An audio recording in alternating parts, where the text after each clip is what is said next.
Shalom adik-adik, selamat pagi. Semoga kita semua di dalam keadaan yang baik, sehat, dan berbahagia ya. Terlebih lagi kita semua diberkati oleh Tuhan. Amin. Adik-adik, hari ini kita akan mendengarkan firman Tuhan lagi yang kita ambil dari kitab 1 Raja-Raja pasal yang ke-17 ayat 7 sampai ayat yang ke-24. Tetapi sebelum kita mendengarkan firman Tuhan ini, kita berdoa terlebih dahulu ya. Mari kita berdoa. Tuhan Yesus yang baik, betapa hati kami bersyukur dan begitu kagum akan semua yang kami rasakan sampai pada hari ini. Kami mempunyai Allah yang besar dan begitu dahsyat. Sungguh Tuhan, kami bangga. Pada pagi hari ini kami mau mendengarkan firman Tuhan. Tolonglah urapi hamba-Mu. Berkati anak-anak sekolah minggu dan semua yang akan mendengarkan firman Tuhan hari ini. Kami berdoa, haleluya, amin. Adik-adik pasti sudah siap untuk mendengarkan firman Tuhan, bukan? Coba buka Alkitab adik-adik di dalam kitab 1 Raja-Raja pasal yang ke-17 ayat 7 sampai ayat yang ke-24. Kisah Elia dan seorang janda di Sarfat. Adik-adik, minggu yang lalu kita sudah mendengarkan kisah Elia yang dipelihara oleh Tuhan ketika kemarau melanda tanah Israel. Allah membawa Elia ke sebuah sungai bernama Sungai Kerit. Dan sekarang kita akan mendengarkan kelanjutan kisah Elia ini. Bagaimana ia bisa tetap bertahan pada masa kekeringan itu.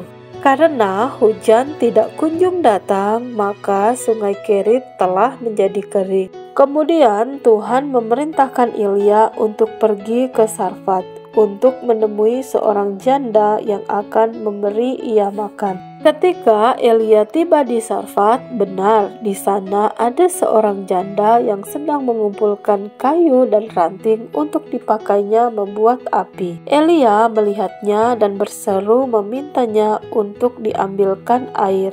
Janda itu segera mengambilkan air untuknya, tetapi Elia kembali meminta supaya diambilkan roti untuknya. Tetapi ibu janda itu berkata bahwa ia tidak mempunyai roti atau makanan apapun padanya.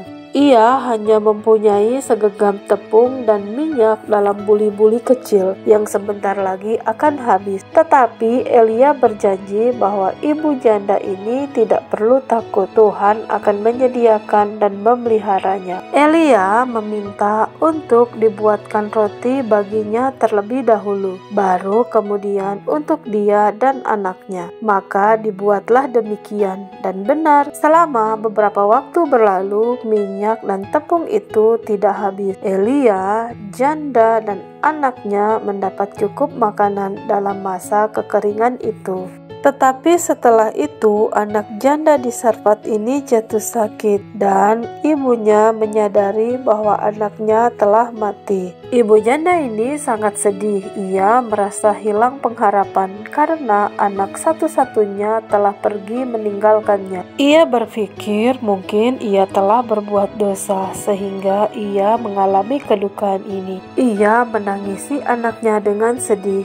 Ia mulai berputus asa dan ia datang untuk mengeluhkan kepada Elia. Kemudian Elia datang untuk mendoakan anaknya itu yang sudah mati, dan Tuhan mendengarkan permintaan Elia. Anak itu telah hidup kembali. Ibu janda ini sangat bahagia ketika melihat anaknya telah hidup kembali. Adik-adik, Elia hidup pada masa di mana sangat berbahaya apabila hidup setia kepada Allah. Namun Elia ini tetap memilih mengikuti Tuhan dengan setia, dan Tuhan pun menuntun kehidupannya. Dan adik-adik, kita tahu bahwa Elia juga manusia biasa sama seperti kita yang bisa melakukan kesalahan, bahkan kadang-kadang merasa takut. Tetapi Elia percaya kepada Tuhan, dan bersama dengan Tuhan ia mengalami hal-hal yang luar biasa. Dan bagaimana Tuhan mendengarkan setiap doa-doa dari Elia. Anak seorang janda di Sarfat tadi telah mati, namun karena doa Elia ia kembali hidup. Tuhan benar-benar mendengar setiap doa Elia. Sangat menakjubkan bukan? Tetapi tahukah adik-adik bahwa hal menakjubkan yang terjadi pada Elia bukanlah sebuah kebetulan, tetapi Tuhan membuat hal ini terjadi agar hidup Elia terpelihara. Pertama, Tuhan memelihara Elia dengan cara mengirim burung-burung gagak untuk menolong Elia, yaitu dengan membawakan roti dan daging kepada Elia. Kemudian kepada seorang janda miskin yang nyaris kelaparan karena persediaan makanan yang hampir habis. Namun justru janda inilah yang dipakai oleh Tuhan untuk menolong Elia dari kelaparan. Tuhan menyertai Elia ketika anak janda di Sarfat ini telah mati. Elia berdoa kepada Allah. Allah menjawab doanya. Janda miskin ini mau berbagi